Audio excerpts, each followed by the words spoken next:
Thinking about how much life insurance you'll need to protect your family's future? In this brief video, we'll provide some general guidelines for you to consider. The fact is, answering the how much question can be pretty tricky. It depends on a number of variables, including your marital status, how many dependents you have, your current and projected income, the value of your assets, and your preferred lifestyle.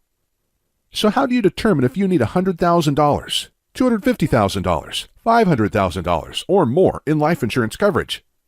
To help you answer this, you'll want to start by gathering all of your personal financial information and develop an estimate of what your family would need to meet their financial obligations if you die unexpectedly.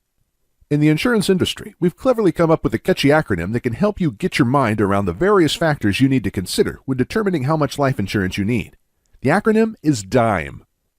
D is for debt, as in personal debt, including credit cards, car payments, lines of credit, and so forth. I is for income. Your family depends on your income to help cover living expenses. You need to consider how much they would need to replace your income and how long they would need it. M is for mortgage. Certainly, you'd want your family to maintain the kind of life you've built together. Think about what it would take for your family to pay off the mortgage if you were out of the picture. E is for education. If your children attend private school, there are already substantial costs incurred. And with college costs skyrocketing every year, if you don't plan to meet those costs if you're not around, their dreams of a great higher education may go out the window. So after you put some thought into the DIME process, you'll have a better idea of how much money your family would need to maintain their existing lifestyle and the money needed for future expenses.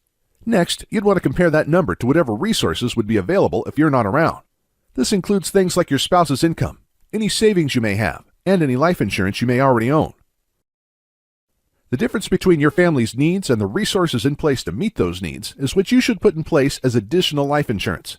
So that's a high-level review of the formula, but it's not as simple a process as you might think. Every individual and every family is different. There's no cookie-cutter answer. And there are a lot of options, not only in the amount of coverage, but in different types of insurance as well. Term insurance, whole life insurance, permanent insurance, universal insurance. You've probably heard the terms, but may not know the difference between them. The best way to figure out how much life insurance you need and what type is to have an insurance professional conduct what's called the financial needs analysis. Your local insurance agent does that sort of thing on a daily basis, and there's really no substitute for the personal guidance and assistance you'll receive by meeting with a licensed professional. So if you're serious about protecting your family's future, be sure to contact us today.